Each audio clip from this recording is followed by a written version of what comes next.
This episode of TDI contains scenes of extreme stunts performed by animated teens. Do not try any of what you see here at home.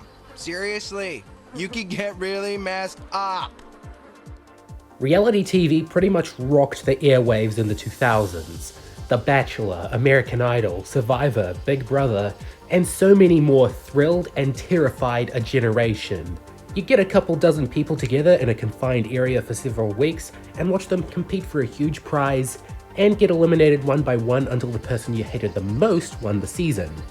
Many of these shows are still running, but they had a time and a place in TV history that's passed. But in that time and place, it was ripe for parody, and a pair of Canadian cartoon writers did it better than anyone could have expected and created Total Drama. A loose parody of Survivor in particular, Total Drama got very popular very quickly for much the same reasons as other reality shows, the tension and drama and what have you. But being scripted meant it was much more enthralling to see what happened next, since they're telling a story instead of presenting a bunch of events. And the fact it was a cartoon meant that they could go above and beyond and create the craziest situations possible. Put both together, and you get quite the piece of television that needed great characters to hold it all together, and this show delivered. I'd say it's best known for and carried by its characters. But is there more that can be said about it? Well, first we have to go back to 2003, to the peak of the reality TV revolution. Canadian writing partners Jennifer Persh and Tom McGillis saw tons of potential in an animated series based on them.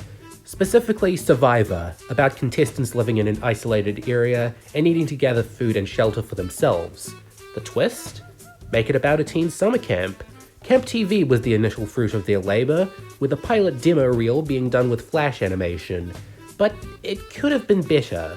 A couple more years passed, with Jenny and Tom working on 16 in the meantime, a show about 6 16-year-olds hanging out at a mall. Then they finally returned to the Camp TV idea with a better perspective on teenage life and reality TV parody, with that one show about the conservative Princess Ariel coming out and beating them to the punch as the first animated reality series. But it got them to more carefully plan how their own show would go, what it would look like, and who would be the stars.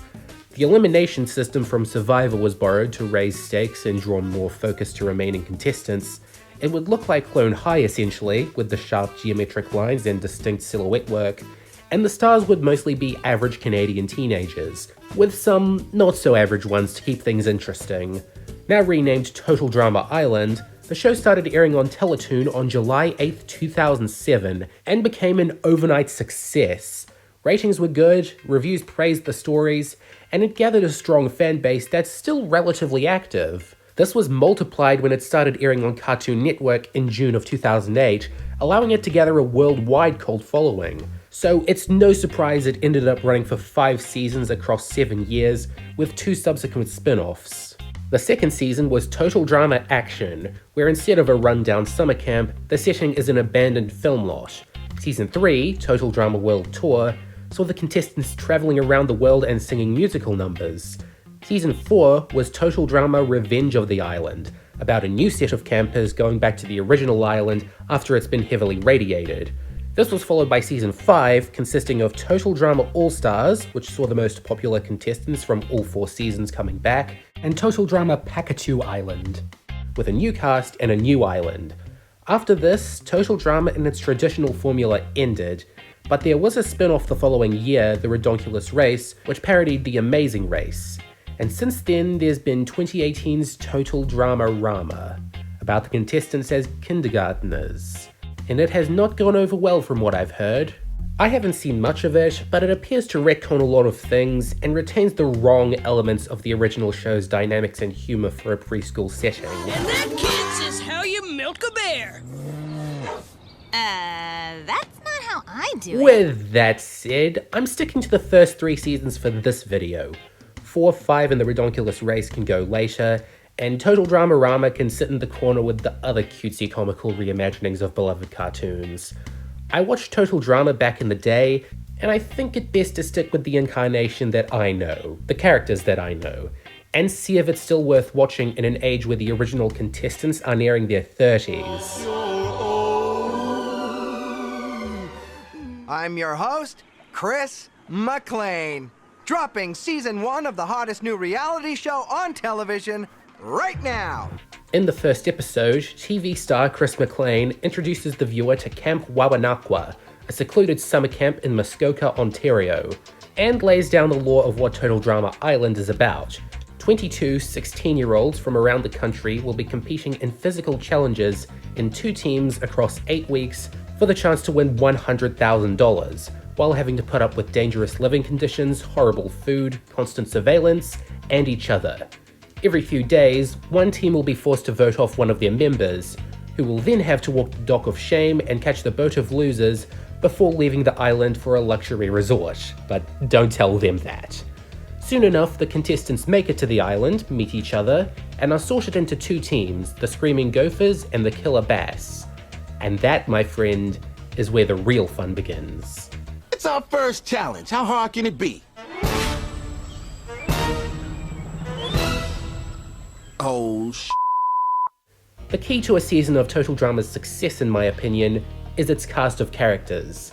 And there are 25 major ones throughout this first season, and they're a colourful bunch indeed. The host, Chris McLean, is, for lack of a better term, a madman. I think people tend to overplay how callous he is to the contestants in the name of drama and humour. I find a lot of his actions to be rather funny, and the dynamic never felt abusive or anything, just like he's an uncle with a dark sense of humour. The only other adult on the island is Chef Hatchet, a gruff, moody cook who seems to make disgusting food on purpose. But he has enough one-liners, stories, and aspirations to make for a good addition. Now, for the contestants, I'll go in alphabetical order so as not to emphasize or possibly spoil the order they were eliminated. Beth is a very average geeky girl with a special talent here or there. She's fine, there isn't much else to her this go around, but she's a harmless surrogate for that kind of girl. Bridget is a surfer, vegetarian, and generally kind-hearted person, but I think they could have made her main character flaw, clumsiness, more pronounced. That would have made her that extra bit more interesting to me. Cody looks like he's going to be a girl-crazy weirdo, and he can be sometimes, but he's a nice guy who knows his boundaries and knows becoming friends first is the way to go. For the tween audience they're going for, that's a good lesson to teach. Courtney is the kind of person who thinks she's the level-headed one in the room, but tends to get controlling and bossy. It's fascinating actually, she seems normal at first, but loses her cool more and more often. Not saying I hate her, in fact she's fun because of it. DJ is strong and able, but has the heart of a lion. He's way too kind for his own good at points. He's a big reminder from the show at large that looks aren't everything. Getting to know DJ is compelling. On the other hand, Duncan's a juvenile delinquent who did something terrible to get into juvie, and he says it in one episode, but somehow the cameras didn't pick it up. But I think he's a really good character. He adds edge to the show. He adds this sort of outside experience that the other characters can benefit from. Eva is a muscle-bound, exercise-obsessed girl who manages to intimidate everyone else. Is that the sound of my least favorite character? If you like her, good for you, but the show never gave me a reason to. Ezekiel is a homeschooled, barely social boy designed to be the biggest loser. This means he doesn't have much to do this season, but I like how they made the most stereotypical looking and sounding Canadian the biggest loser, showing they're above that look. Jeff's a party dude with an unusually peppy outlook on life, so seeing him on a show like this is a lot of fun. It would be a shame if they put him on a completely different show that didn't suit him and made him a completely different character in the process. Well, I'm just saying. Gwen is a reclusive goth who doesn't make as many friendships as the others, but the ones she makes are very important. There's a reason she stays a big part of the story. If someone like Gwen can find happiness in a place like this, that's lovely. Regarding Harold, remember Napoleon Dynamite? Pretty much everything you can associate with nerds in the 2000s, he embodies. And that's why he's so much fun. There's comedy in letting someone like him into this forest hellscape. Heather is mean, snobbish, and cares more about the fame and money than making friends. Without fail, she became the main antagonist of the season, and for what she's worth, she's good as a villain. Izzy is the best thing ever. She's this crazy wild child who always seems to be in her own world, and although she usually doesn't last too long in the seasons she's on, I love how she tends to get rich and famous anyway. Justin is a model who rides by on his good looks, and only his good looks this year. He kinda seemed like a throwaway. I don't think he even spoke or interacted much. Katie and Sadie are total BFFs who can't get enough of each other. They were alright, but I always wondered what exactly the point of them was. They're two of only 3 original characters not to compete in any other seasons, so they weren't given any substantial character development anyhow. LaShawn is another relatively friendly camper, who says and does a lot of things you'd expect her to do based on her appearance, but that's not a bad thing. She adds her own flavor to the show, which some characters I've already talked about couldn't. Lindsay plays plenty of dumb blonde tropes straight, but is still very nice and all too willing to help out and make friends. She ended up being one of my favorite characters because she was such a good sport despite her slowness. Mr. Coconut is a coconut. What do you expect me to say about him? Know-it-all Noah's got a sharp mind but a weak throwing arm. He's certainly not the most charismatic camper, but that doesn't mean he's useless, or that he's a poor fit for the show. Owen is a wide load of joy who always wants to make the most out of a strange situation, but he has a gut that won't quit and a butt that won't keep shut. I can get why he's popular with kids. He's wide-eyed but reckless, a little overdone, but still quite a lot of fun. Trent is, for the most part, a chill, soulful guy who likes playing guitar, so it's expected that he and Gwen become friends right away. But when he gets obsessed with something, he can get really obsessed, as you'll see in Season 2. That just leaves Tyler, an accident-prone athlete who tends to fail any stunt he performs. But he still seems like a bubbly, energetic guy who doesn't let failure keep him down. This is a pretty big cast, which for sure gets narrowed down over the course of the season to a select few, and I think it all comes together and tells some fun stories about love, trust, and compassion. Total Drama Island deals with various themes of teenage life, rather effectively, through a large amount of small story arcs. Heather manipulates Lindsay and Beth to be in an alliance with her, which is basically an excuse to use them as slaves. It gets across that not everyone who wants to befriend you is doing so for the right reasons, even if it takes a very long time for Lindsay to understand this. This is just one example of the many subplots scattered throughout the season, including Beth picking up a cursed amulet from Boney Island, Courtney falling for Duncan and developing a thing for bad boys, Gwen slowly warming up to Trent as more than a friend, that had a shocking end, wondering what happens to the contestants after they're voted off, and many other hookups and mysteries that'll keep you interested. Granted, they don't all have satisfying endings, but they keep the ride fun, as does all the satire surrounding reality shows that they present. They really want to get through how dumpy it is and expose the manipulative nature of it, while still making it feel like one. There are jokes abound about viewership, the pain the contestants go through, and how they react to it, usually by puking or swearing. It's not afraid to push the PG rating to its breaking point, at least on Teletoon. If you watched it on Cartoon Network, you'd know they cut out some of the more crude content to the chagrin of some hardcore fans. With a few exceptions, they didn't cut out anything essential, but there are still some baffling or disappointing cuts. Let Harold say boobies. Boobies. Booyah. Boobies. Booyah. But the more adult a show is, the more off-color its sense of humor can be. And while yes, there's a strange amount of toilet humor, not to mention a ton of vomit, like a ton of vomit, the show wouldn't be complete without it. It's their way of conveying the rawness of the material they're getting. That isn't to say none of these jokes miss the mark, but that I get why they're there. And I get why the animation is the way it is. Like many Canadian cartoons by this era, it was done with Flash software. You can tell just by the way things move, actions feel more fluid than in hand-drawn animation, which can be to the benefit of some physical challenges. Some early episodes can look a bit stiff, admittedly, but they eventually mastered what craft they could. The general look is rather nice too, with very creative character designs inspired by Clone High, funnily enough, and the colours of Camp Wawanakwa are just drab enough to feel rich, if that makes sense. Hey, if I'm stuck in a forest setting like this for 26 episodes, might as well make the most of it. That's a good enough segue into my favourites and least favourites this year. The Sucky Outdoors contains what seems like a simple enough challenge, camping in the woods for a night, but both teams run into pretty entertaining problems. And it's the closest Katie and Sadie got to being interesting? It's followed up by Phobia Factor, where every contestant has to face their worst fears after blabbing about it at a campfire the previous night. Some of these fears are understandable, but others are, I'll just call them intriguing. Hide and Be Sneaky is just a good old-fashioned game of hide and seek, which turns into hand-to-hand combat between Izzy and Chef. Just another day in both their lives. That's Off the Chain is the classic episode where Lindsay finally gets betrayed by Heather and just lets loose, delivering one of the best speeches in animation history. But the bike designs they all make are cool, the climactic race is cool, and Lashawna being scared for her life while Izzy takes her on a tiki tour of the island is also cool. Hook, Line, and Screamer got away with a fairly creepy premise, the contestants having to survive a serial killer scenario, which as it turns out, involves an actual serial killer.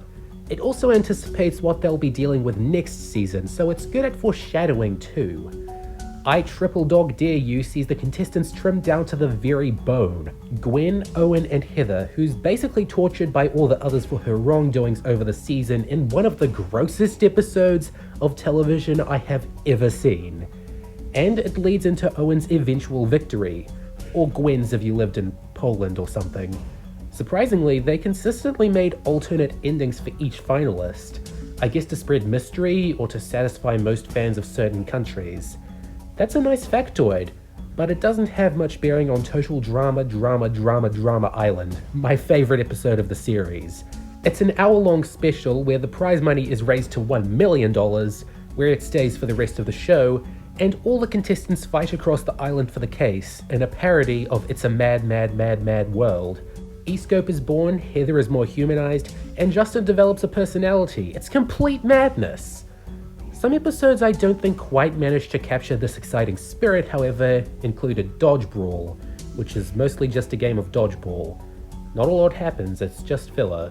My least favourite episode of the first 3 seasons, however, was Brunch of Disgustingness, which is not only a gross out episode, which is less gross and therefore less effective than I Triple Dog Dare You, but has this rather pointless boys versus girls structure that disappears after this episode. And since nobody's voted off, and the only development is that Bridget now hates Heather, which is not very important, you could cut this out of the season and lose nothing. You really can learn more good things about a show from its worst episodes than its better ones. That's a good segue into total drama action. Will Lashawna Jr. make it out of here before 2020? Perfect time to revisit it. Oddly enough, this was the first season I remember watching through, my brother hearing about it from friends as Island was wrapping up, and smartly introducing me to it at the start of a new round. I know its reception within the fanbase is notably lower than its surrounding stories, but I harbour a nostalgic soft spot for it, even if I do echo that it's the weakest of the first 3 seasons. To reinvigorate the show, Chris takes the 14 contestants closest to the million in the hour-long special, Beth, Bridget, DJ, Duncan, Jeff, Gwen, Harold, Heather, Izzy, Justin, Lashawna, Lindsay, Owen, and Trent, to an abandoned film lot in Vancouver to compete in challenges based on different movie genres, like the disaster movie or the murder mystery movie. Their new teams are the Screaming Gaffers and the Killer Grips. Their new digs are crummy trailers, and their new elimination ceremonies are the Gilded Chris Award shows, with an intro that's oozing, absolutely frothing with narcissism. Chris's gleeful demeanour has been amped up here, but I wouldn't argue to the detriment of his character. He exhibits more anger towards some contestants too, and even fear about their safety in one episode, even though he's a little more worried about his paycheck in general. I'd honestly say this is a better performance from him than in season 1, which I can also say about many of the other more comedic characters. Izzy is an entirely different beast here, donning alter egos left and right, and leaping around the sets any chance she gets. And Chef, much like Chris, has become a little more humanized, even expressing regrets about his career choices as the season goes on. This was also a fantastic time for Harold and Duncan's rivalry, which can get so funny that it elevates total drama action to the status of a good season in my eyes, since they both stay pretty long and share a lot of screen time together. But the individual story arcs are notably more cynical and sometimes even frustrating. Trent getting really obsessive over Gwen and the number 9 is kind of annoying, but I can take that as the show in-universe blowing it up for dramatic effect. Courtney comes back halfway through the season via executive meddling, but her spoiled, bossy personality quirks don't tone down, quite the opposite, to the annoyance of Beth, who along with Lindsay, seem to be some of the few characters having fun by the home stretch. And Owen, who in the first half of the season was kind of oversaturated and dumbed down, comes back near the end as a mole to spy on other contestants and get dirt on them, even though there are already cameramen who can do that just fine. Not all the arcs are bad though. Like I said, Lindsay and Beth's friendship is a fun ride, and DJ and Chef's alliance leads to some great development on DJ's end. I don't know how powerful those cameras are to see into the contestants' dreams though. And LaShawna badmouthing her teammates behind their back and having to make it up to them has a contrived reveal, but has a good conclusion that eases the blow. And the Aftermath episodes, hosted by Jeff and Bridget, are a good buffer between episodes to fill time. In theory. I say in theory because their actual stories are kind of mixed. Seeing more of the contestants after they're voted off is fun, Bridget's still a reasonable, friendly person, but Jeff turns into a complete bag of dicks eventually, being corrupted by fame and executive orders to act more like Chris. I get it, but his slow 180 makes me lose some of the respect I had for him in season 1. A lot of the strangeness and occasional bitterness I can pin down to them conveying the experiences and dangers of Hollywood, that it can change people for the worse. And this is a larger sum of money they're playing for, and more dangerous challenges they're partaking in, so the pressure is on.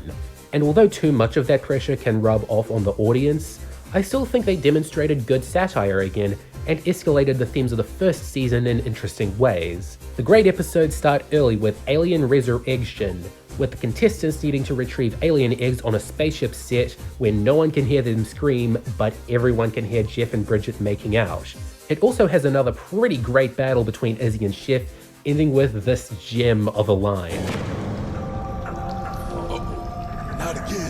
Masters of Disasters plays around with disaster movie tropes, and it only gets more serious when Owen injures his jaw, the poor sucker. And it's the first time the contestants are put in real mortal danger, by accident for sure, but it opens the floodgates for total drama to become a complete cartoon. Million Dollar Babies has a ton of simply incredible moments. LaShawna's apology chair for her teammates, Harold and Lindsay fighting with marshmallow boxing gloves, and Chris's unbeatable badminton speech.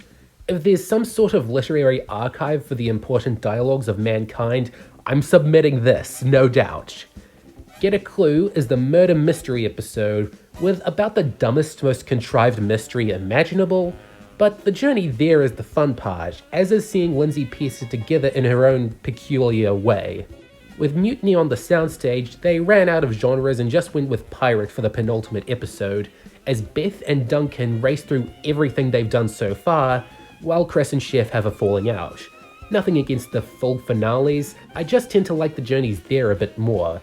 But it's great seeing Beth of all people make it to the finish line and emerge victorious. Or Duncan if you lived in the US.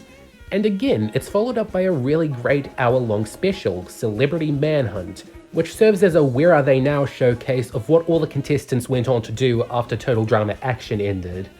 I would have thought they'd save something like this for the very end of the show, but alas. And maybe ending with the 3:10 to Crazy Town season wouldn't be the most satisfying. Trent is at his most uncomforting here, and the challenge of diving onto an old gassy donkey did not tickle my funny bone. And the fumes don't stop with Full Metal drama, with LaShawna and her teammates being at the end of her newfound liquid bran addiction. I know reality TV can be messy, but this is just obscene. Win or Lose was my least favourite of the aftermaths, with Jeff at his absolute worst, to the point that others have to strap him into an electric chair to set him straight. If it wasn't for Owen spilling the beans on every lie he's ever told, I would have started skipping the aftermaths. That just leaves Crouching Courtney, Hidden Owen, which was filled with a lot of lame jokes about China, an Owen that had well outstayed his welcome this year in drag, and a theme that was much better suited for the following season, which I consider to be my favourite. This sucks. Yeah! Art imitates life, and as Total Drama's popularity grew, it was mirrored in universe, with news surrounding it commending attention and speculation, and a surprising but well-earned worldwide audience. These factors led Chris to buy a barely functioning plane and fly 17 contestants around the globe to compete in challenges in famous locations while singing to their heart's content. Bridget, Cody, Courtney, DJ, Duncan, Ezekiel, Gwen, Harold, Heather, Izzy, Lashawna, Lindsay, Noah, Owen, and Tyler were now joined by Sierra, a mega fan of the show who also creepily stalks Cody, and Alejandro, a very talented Hispanic guy who's, in layman terms, Justin but better. The new teams were Team Victory, Team Amazon, and Team Chris is really hot, and the contestants have to sing at least once an episode. But more on those new characters. Sierra keeps jumping around in my brain between this very clever addition that brought a new spin on the show by letting not just an outsider in, but a huge fan who studied the show inside and out, and this creepy, unlikable stalker who won't leave her idols alone and paints fandom at large in a bad light. She was good at being strange, that's the important thing. Alejandro is immediately shown to be a dreamboat, but slowly revealed to be a schemeboat, flirting with the girl contestants and befriending the guys in a bid to manipulate them to the million. He's a great character by virtue of being such a dirty player, while still being strong and capable. It was good to have him, because the old characters were starting to change. Ezekiel's voted off first again, but spends the rest of the season hiding in the plane, slowly regressing into a feral creature out of his lust for the prize money. Proving that homeschool and reality TV don't mix. Some breakups were also mandated by Teletoon to teach kids that first loves don't last. I can understand with Izzy and Owen. Owen's the most kid-like, and Izzy turned into nothing more than a maniac while she was competing this year, but I always felt the love triangle between Gwen, Courtney, and Duncan to be off. Doesn't help that Gwen being treated like the new Heather got meaner than it should have. Speaking of, Heather's one of the finalists alongside Alejandro, and that position was pretty ingenious the more I think about it. After spending the first season the villain, and the second the butt of countless jokes, Heather is one of the few girls to never be swayed by Alejandro, and is basically the only contestant to be onto what he's doing. So as the season goes on and the cast around them shrinks, she's left the sole link to the original run of contestants, and many of them are kind of forced to root for her in the finale. It's a cruel roll of the dice, but it makes for a great story. I can kind of excuse some of the bigger issues I have with the season story, as them raising things higher than ever before. There are plenty of other things about the story to enjoy, Izzy getting head trauma and becoming Brainzilla, before getting more head trauma and returning to normal, because memory loss is another shockingly common theme. Must be the stress catching up to them. DJ gets a mummy's curse that intensifies his bad luck with animals and destroys his team, which is a retread of trodden ground, yes, but is better and more emotional here. Jeff now has a new host in the aftermaths in the form of Blanley, an egocentric parody of gossip tabloids who gives Jeff a taste of his own medicine after last season, even if bringing her onto the actual show for 2 episodes was kind of tacky. And Chris dons some racist costumes. A lot of racist costumes. And is only called out for it once in episode 3. I can just tell modern viewers are going to take issue with this, but something tells me they'll have fun taking issue with this. And why don't they go to New Zealand? I'm not mad, I'm just wondering why our only representation is a slang term for ballsack. Watch this! Why is it always the Kiwis? Perhaps the biggest deviation Total Drama World Tour makes is it's a musical. There's at least one song per episode, usually in a genre inspired by wherever they are, or just a general music parody. Obviously, not every character has a singing voice, but the melodies are decent, the length of the songs aren't very long, and there's some good humor about it in-universe, even resulting in a very surprising change of cast at one point. And sometimes the songs are presented in different animation styles, which is a fun way to show how much the animation had improved since Season 1. Not that it's amazing or anything. A certain Flash animated series debuted around this time that looked much better overall, but it's visual proof of how ambitious they were this year. Walk Like an Egyptian takes the gang to Egypt. I like Egypt. They do Egyptian things, they climb pyramids, ride across the Nile. We also learned that Izzy makes a good mummy. Bridget over troubled water may be my favorite of the aftermaths, since it really feels like it's adding to the story and drama of the show. And with two couples making up after Alejandro messed with them, it's more feel-good than usual. New Kids on the Block brings us to Chris's hometown, St. John's, Newfoundland, where we get a sense of the unique culture there, with the contestants drinking whole bottles of vinegar, kissing fish, and trying to understand one of his relatives' thick accents. I See London has the sorts of twists and turns that I'm sure would please more reality TV enthused viewers, and I finally think here that can be considered even with the other girls, call it a hunch. Fast forwarding to the home stretch, Odd Drumheller is where the pressure reaches a previously unfathomable high. Everyone's laser focused on kicking Alejandro out of the game, but Sierra ends up getting disqualified instead. You would be too if you blew up a plane, even by accident. And it leads into another exciting penultimate adventure, planes, trains, and hot air mobiles. Everyone left has to make it to Hawaii through their own initiative like 17-year-olds. The Heather Alejandro stuff is still great, but I have to give special mention to Cody's building courage and Sierra's devotion really paying off and helping him out. They finally make for a reliably great duo, after all the highs and lows. The lows including Can't Help Falling in Love. After learning Cody's been voting her off consistently all season, she plays hard to get so he can warm up to her more, but just comes off as an unapologetic brat. And also, the fashion show at the end didn't feel like the best way to cap the episode off, and I got more miffed at the animal curse stuff here than usual. And the X-Files pushed the reality of the show a bit too far for me. And by a bit, I mean a lot. Aliens exist now? I'm not usually one to throw things out of my personal headcanon, because I should treat everything about a show with equal authenticity and importance, but a creative decision this fantastical was too much for me to accept, even if it is cool. Across these 3 seasons and 80 episodes of suspense, action, and thrills, Jen, Tom, and their team made a pretty good satire of a timely TV craze.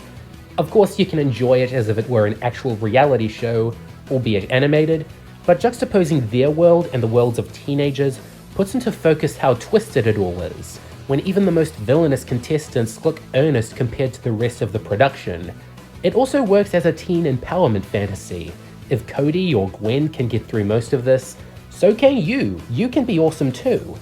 There are things here and there that I, someone slowly leaving the show's initial demographic, didn't enjoy, but I get why they're there.